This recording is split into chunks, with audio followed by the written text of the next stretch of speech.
Mais vous devez utiliser la foi en Dieu pour la faire agir. Voyez, donc, vous avez votre propre résurrection à l'intérieur de vous. Votre résurrection se trouve à l'intérieur de vous, dans votre esprit. Or, vous savez, quand Jésus est mort sur la croix, son âme est descendue dans le séjour des morts, prêcher aux âmes qui étaient en prison, qui ne s'étaient pas repenties lorsque la patience se prolongeait au jour de Noé. Son corps est allé dans le tombeau, mais avant de mourir, il a remis son esprit entre les mains de Dieu. Entre tes mains, je remets mon esprit. Alors, vous voyez, son esprit est allé vers Dieu, son âme est allée au séjour des morts, son corps est allé au tombeau. Or, cet esprit qui était en lui, c'était l'esprit de Dieu. Cet esprit, à plusieurs reprises et de plusieurs manières, a oint les prophètes pour apporter le message aux gens. Dans les derniers temps, à travers Christ, et maintenant, en ces jours-ci, à travers l'Évangile. Maintenant, quand nous recevons Christ dans notre cœur, il y a là tout ce dont nous avons besoin. Il y a la vie éternelle. Or, Christ ne pouvait pas revenir avant que 3 jours ne soient accomplis. En effet, son esprit était derrière un écran, comme une barre, comme ceci, de sorte qu'il ne pouvait pas franchir cette barre, parce que c'était la parole parlée de Dieu, qu'il devait reposer dans le tombeau 3 jours et 3 nuits. Donc, il ne pouvait pas revenir avant que ces 3 jours et 3 nuits ne soient écoulés. Puis, quand 3 jours et 3 nuits ont été écoulés, son esprit a pu repartir. Il est allé directement vers son âme, et son âme est venue reprendre le corps et accomplir ce qu'il avait dit. J'ai le pouvoir de donner ma vie, et j'ai le pouvoir de la reprendre. J'ai le pouvoir. Or, chacun de vous, vous avez le pouvoir, de la même façon, parce que vous êtes des fils et des filles de Dieu. Et l'Esprit même qui est en vous ce matin, le Saint-Esprit qui est en vous ce matin, c'est ce même Saint-Esprit qui vous ressuscitera. Donc, vous avez en vous-même le pouvoir de vous ressusciter. Quand vous mourrez, votre âme ira dans sous l'autel de Dieu, pas directement dans la présence de Dieu. Votre esprit, lui, il ira vers Dieu, mais vous ne pourrez pas revenir. Souvenez-vous, dans la Bible, il est dit que l'esprit, les âmes sous l'autel criaient « Seigneur, jusque à quand? Jusque à quand ?» Et ils ne pouvaient pas revenir avant que les Écritures se soient accomplies. De même, Christ ne pouvait pas revenir avant que les Écritures se soient accomplies.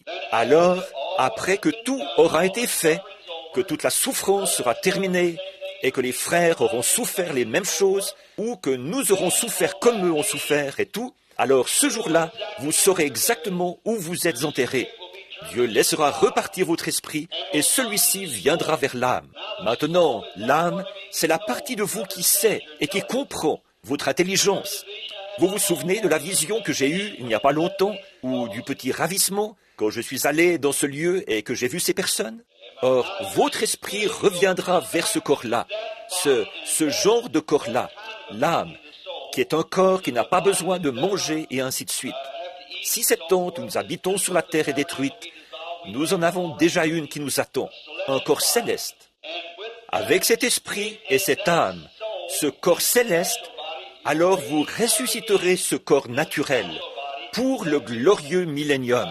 Voyez, vous avez en vous maintenant le pouvoir de faire ça. Mais alors, ce pouvoir que vous avez en vous maintenant pourrait créer un nouveau monde. Dieu n'a pas de petites parties faibles et de grandes parties fortes, puissantes. La moindre petite parcelle de Dieu est omnipotente.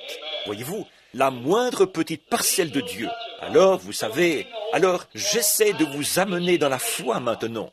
En tant que chrétien, vous savez que quelque chose vous est arrivé.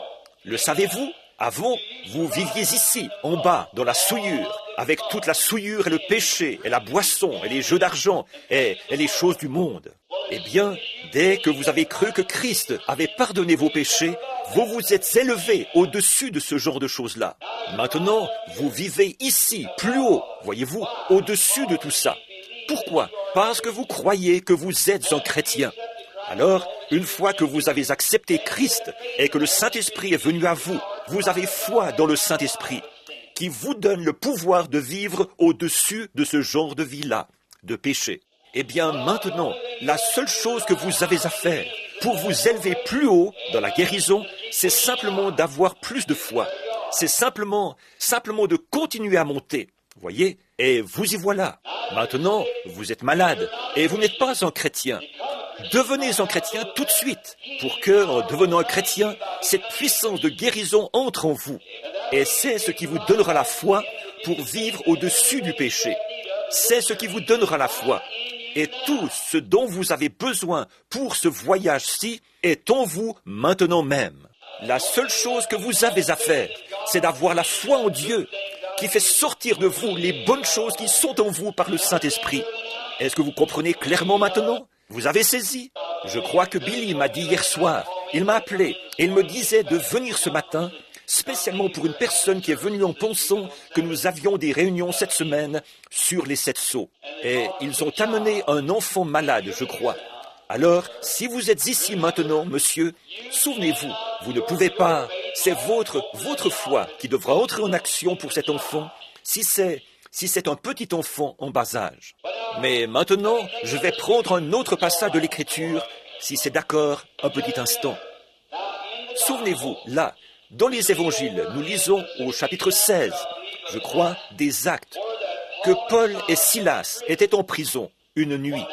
Ils avaient été battus pour avoir chassé un esprit démoniaque d'une diseuse de bonne aventure. Et ses maîtres s'étaient fâchés pour ça. Alors, ils les avaient battus et les avaient mis dans la prison intérieure. Après quoi, pendant que Paul et Silas priaient, alors Dieu envoya un tremblement de terre qui a secoué toute la prison. Le geôlier philippien, qui était centenier, alors d'avoir perdu ses 6 prisonniers, il aurait à payer de sa propre vie la perte des prisonniers. Il a tiré son épée et il allait se suicider. Quand Paul a accouru et a dit « Ne te fais point de mal, nous sommes tous ici ». Et ce centenier, disons, était de ceux qui avaient été impressionnés par Paul et les autres. Ils avaient peut-être chanté des cantiques, ils avaient peut-être témoigné ou fait quelque chose. Mais quoi qu'il en soit, ils savaient que c'étaient des hommes saints. Ils savaient qu'il y avait quelque chose de différent chez ces hommes-là. En effet, rapidement, il a demandé « Que faut-il que je fasse pour être sauvé? Que faut-il que je fasse pour être sauvé ?»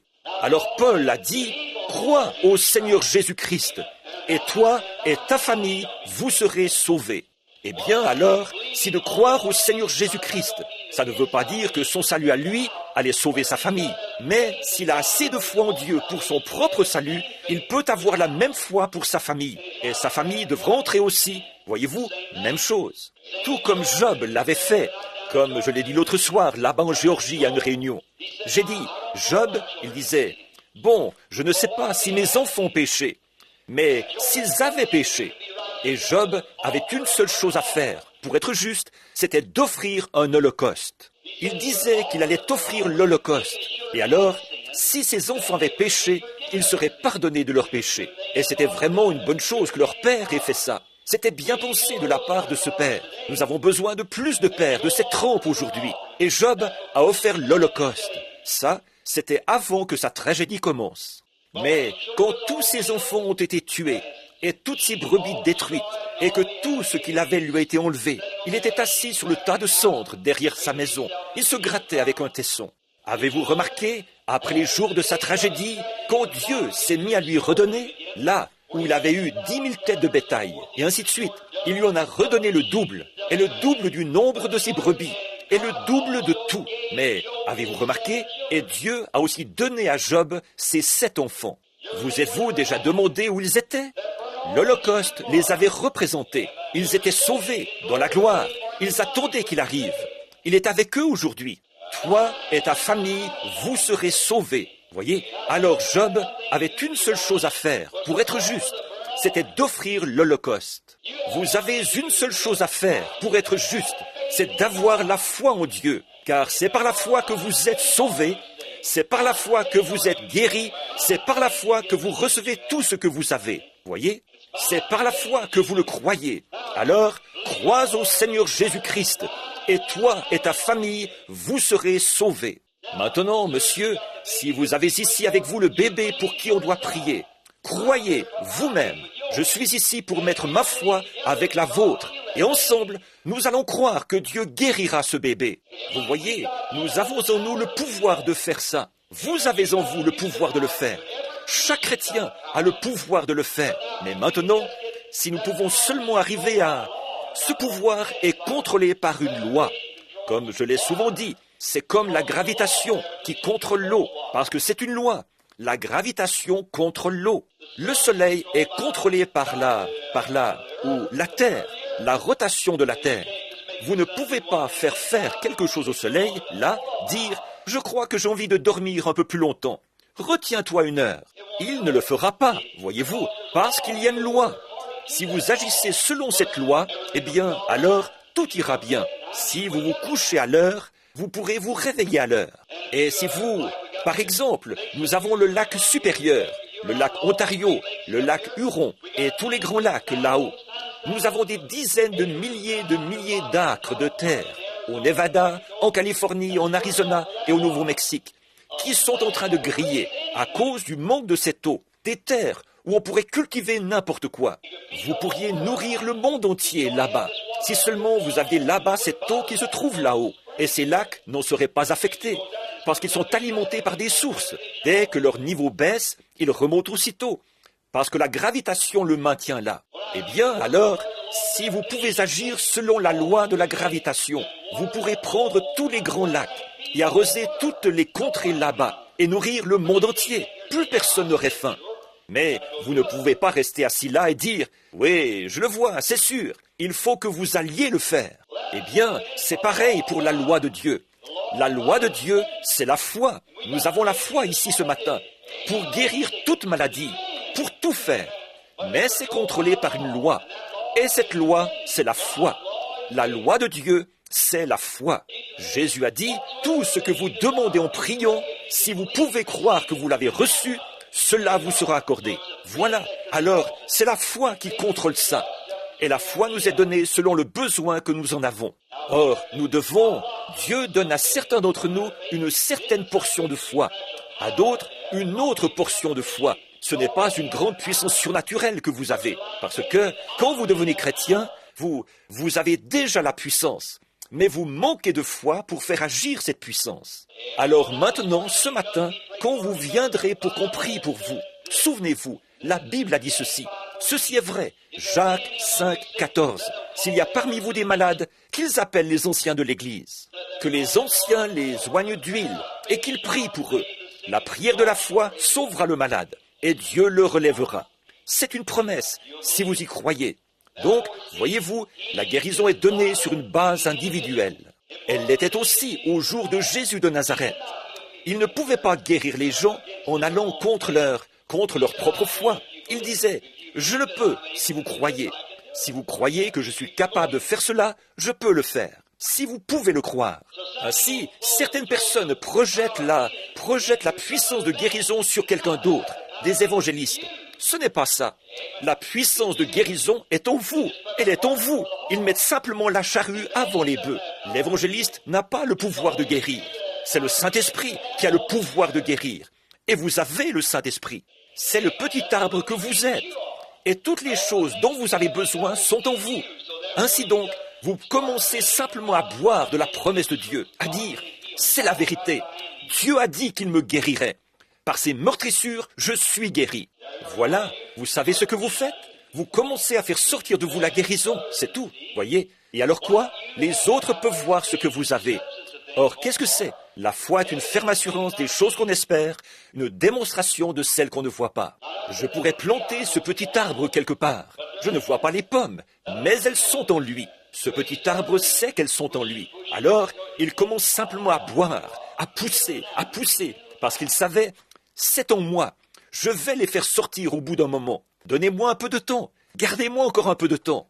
Il continue simplement à boire. Oui, je sais que les pommes sont en moi. Je vais les faire sortir au bout d'un moment. Et tout à coup, les voilà qui arrivent. Voilà les pommes qui arrivent, parce qu'il croyait qu'elles étaient en lui. Et si vous croyez que la puissance du Saint-Esprit est en vous pour vous guérir, alors voilà, continuez simplement à pousser. Voyez, vous avez la foi. Vous ne pouvez pas voir les résultats tout de suite. Vous ne les voyez pas.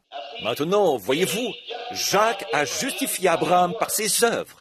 Paul a justifié Abraham par sa foi. Que dirons-nous donc entre les deux? Abraham parlait de ce que, Paul parlait de ce que Dieu avait vu en Abraham. Et Jacques parlait de ce que les gens avaient vu en Abraham. Voyez? Bon, voyez?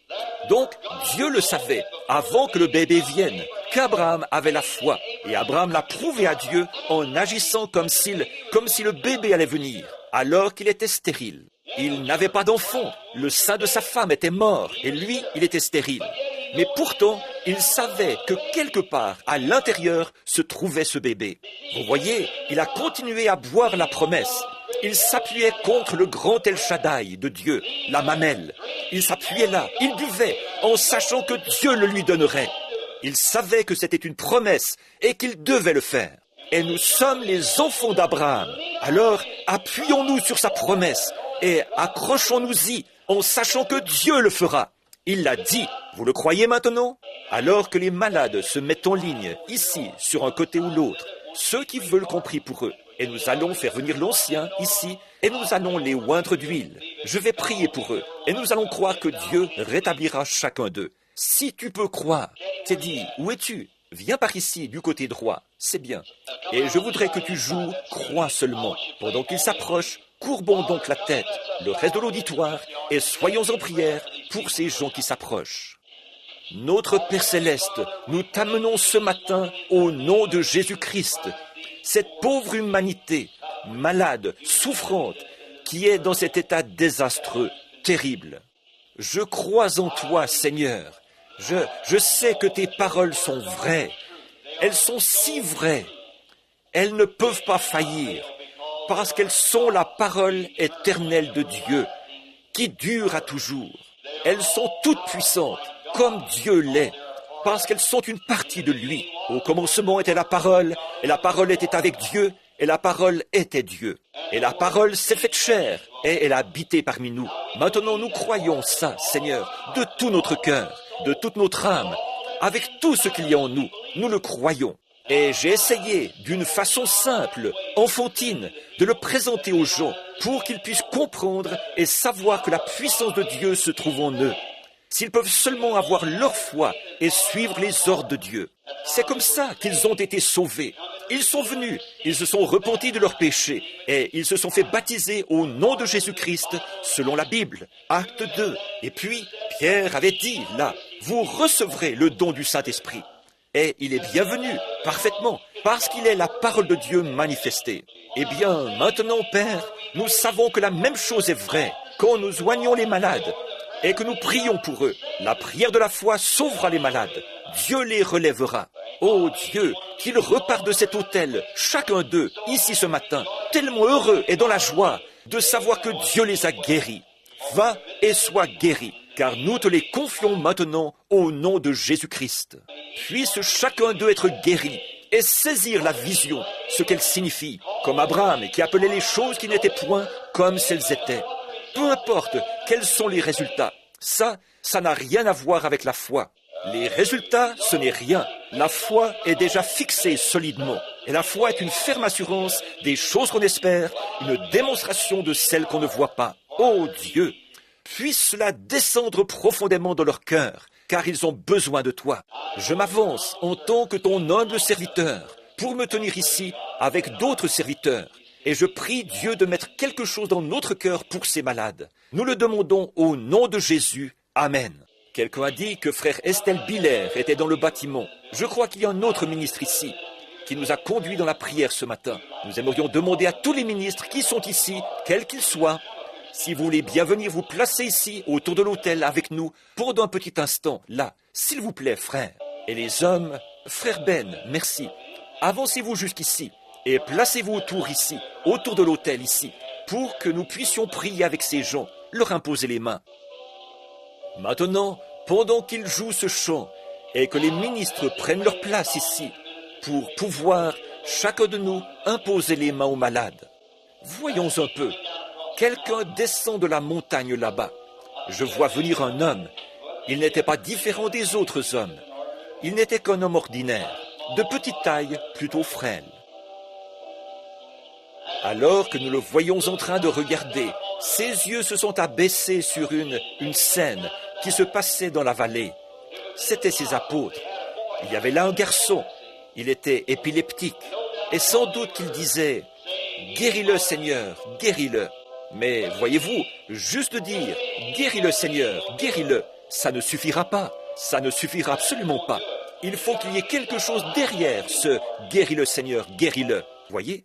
Et si je peux vous amener à croire ça, et à le croire de tout votre cœur, vous allez être guéris. Si j'arrive à vous faire voir réellement la vision. Maintenant, regardez, ces disciples qui étaient là, peut-être qu'ils le secouaient, peut-être qu'ils poussaient encore plus fort. Crois-le, frère, crois-le, alléluia, crois-le, guéris-le, Seigneur, guéris-le. Mais le démon ne bougeait pas de là, parce qu'il ne trouvait pas là assez de foi pour le forcer à partir. Mais voici quelqu'un qui descend de la colline. Et dès que ce démon a reconnu que là, c'était un peu différent des autres hommes, voyez, or voilà le genre d'homme que nous voulons être ici, comme notre Seigneur Jésus. Oui, ne pas venir simplement pour nous donner en spectacle, mais venir aimer notre Dieu, savoir que nous avons reçu la commission d'aller faire ceci. Ceci, c'est notre commission. Alors, quand il s'est approché de ce Père, je pense que c'est de là que ce chant a été écrit, composé à partir de la parole. Il a dit, « Seigneur, aie pitié de mon fils, car il est tourmenté de diverses façons par un démon. » Il a dit, « Il le jette dans le feu, et l'enfant devient tout raide, et ainsi de suite. » Il a dit, « Je l'ai amené à tes disciples, mais ils n'ont pas pu le guérir. » Mais je me suis dit, il a dit, « Je le peux, si tu le crois. J'ai en moi, il a dit, la puissance de le faire. Si tu peux le croire. » Est-ce que Dieu permettrait que ces gens qui sont assis ici ce matin, accablés par le cancer, qui ont été accablés, cloués au lit par le cancer, la leucémie, la maladie, l'affliction, est-ce que Dieu guérirait cela et vous laisserait de côté? Sûrement pas, non, voyez. Or, il ne faillit pas. Je le peux si tu le crois. Qu'est-ce qu'il a dit?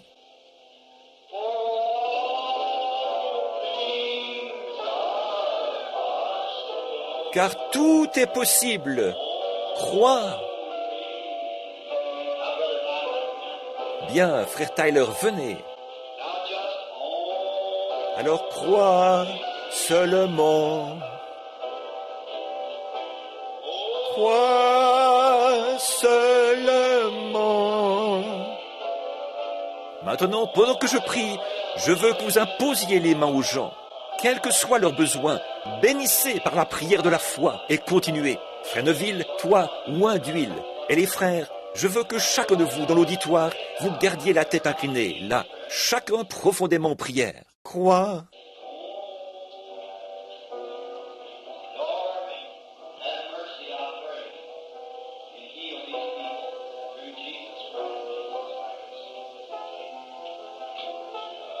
Seigneur, fais miséricorde, je prie, et guéris ces gens par le nom de Jésus-Christ. Amen. Au nom de Jésus de Nazareth, en observant un bon nombre de personnes dans la ligne, de voir leur réaction, de voir comment ils réagissent à une action. Voyez, une action, c'est une chose, par exemple, ils se sont levés et ils se sont avancés.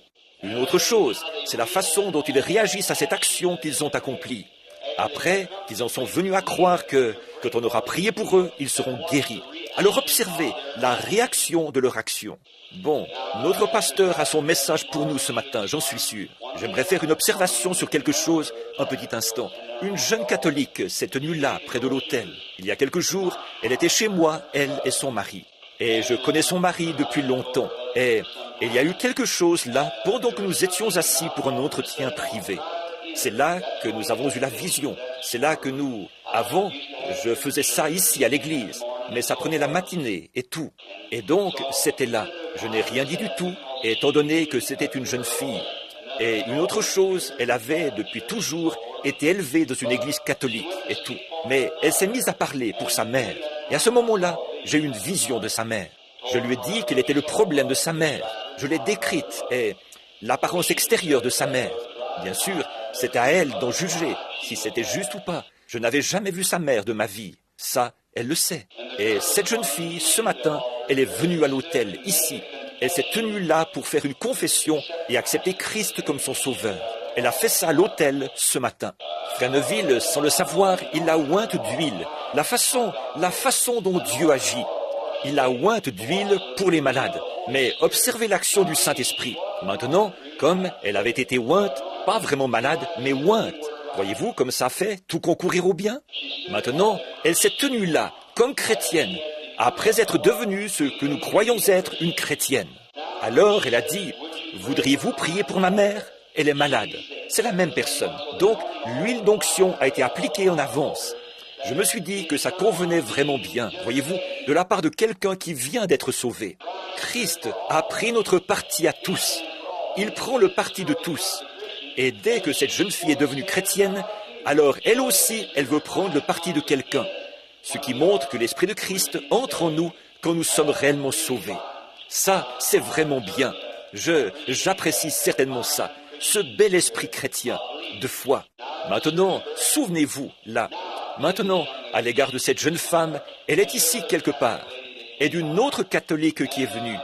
Et j'aimerais dire ces paroles juste avant de remettre le service à notre pasteur. Voyez-vous, ceci. L'Église catholique, là, autrefois, elle était comme cette Église-ci. Si vous reprenez la Bible et que vous la lisez, en effet, c'est ce que nous croyons. Et c'est ce que vous savez, que l'Église catholique était la première Église. C'est vrai. Mais elle s'est éloignée de ses enseignements. Ceci, c'était l'enseignement de l'Église catholique. Mais voyez-vous, ils ont 600 et quelques autres livres que des papes et autres ont écrits, qui sont tout aussi saints pour eux que l'est cette Bible. Donc, voyez-vous, ce que c'est, vous n'avez pas changé. Ce que vous avez fait, vous venez de vous convertir. C'est tout, voyez. Maintenant, si vous prenez, évidemment, il doit peut-être y en avoir parmi vous, les deux de ce matin, c'étaient des femmes. Il se peut qu'il y ait des catholiques parmi les hommes assis ici. Si vous reprenez l'histoire de l'Église, si peut-être vous demandiez à votre prêtre l'action des apôtres dans la Bible ici, est-ce que c'était comme ça que eux, est-ce que c'était les premiers catholiques? Il vous dira oui, et c'est vrai, ils l'étaient. Or, regardez quelle sorte de religion ils avaient. Ils se rencontraient dans des petits lieux, tout simples. Ils ne disaient jamais de « Je vous salue Marie » ou de « Notre Père ». Ça, c'est une tradition de l'Église. Qu'est-ce qu'ils disaient? Ils louaient Dieu, ils poussaient des cris, ils pleuraient. Regardez là, dans Acte 2, quand le saint apôtre Pierre et Jacques et Jean et tous, ils étaient ensemble. La Bible dit qu'ils ont parlé en langue. Et ils poussaient des cris, et ils agissaient même tellement remplis de l'esprit qu'ils agissaient comme s'ils étaient ivres. Et à un tel point que les gens du dehors ont demandé, ne sont-ils pas tous des ivrognes? Et alors Pierre, l'apôtre, le très saint Pierre, quand il s'est levé, alors il a dit, « Hommes, frères, ces hommes ne sont pas ivres, mais ils sont remplis de l'esprit, comme la Bible l'avait dit. » Maintenant, ça, c'était l'Église catholique du début, selon leur enseignement. Or, voyez-vous, environ 200 ans plus tard, les dignitaires ont commencé à entrer dans l'Église. Alors, qu'est-ce qu'ils ont fait? Ils ont établi leur première organisation au Concile de Nicée en l'an 606 de notre ère. Ils ont formé quand le Concile de Nicée s'est tenu à Nicée, Rome, ils ont commencé à faire entrer tous les grands dignitaires. Ils ont simplement formé une église et établi une église. Après ça, elle s'est fractionnée 4 ou 5 fois. Ils sont passés, à partir de là, à l'évêque. De l'évêque, ils sont passés à un pape. Et de là, il y a eu les orthodoxes grecs et différents autres groupes, jusqu'à ce qu'il l'ait complètement fractionnée. Et vous voyez où elle en est aujourd'hui. Elle est vraiment fractionnée en toutes sortes de groupes. Mais ce que nous essayons de faire, mon ami catholique, voyez-vous, nous aussi, nous sommes catholiques. Nous sommes les premiers catholiques, ceux du début, et le nom d'église qu'ils nous donnent maintenant. En général, nous sommes regardés comme des pentecôtistes, parce que nous croyons à la bénédiction pentecôtiste. C'est là que l'église catholique s'est organisée. Et dans nos organisations de Pentecôte aujourd'hui, si ce monde durait encore 500 ans, cette organisation de Pentecôte serait plus formaliste que l'église catholique romaine l'est aujourd'hui. Elle s'éloigne toujours plus de la même manière. Et quand ils s'organisent, ils en font un club. Et alors ils deviennent simplement un club, des membres et des âmes inconverties. À mes chers et précieux frères et sœurs, à chacun de vous, en tant que serviteur de Dieu, je n'ai jamais dit ceci auparavant dans le monde, dans cette église, je ne l'ai jamais dit. Mais en tant que prophète du Seigneur, je vous dis, voici la lumière. marchez-y.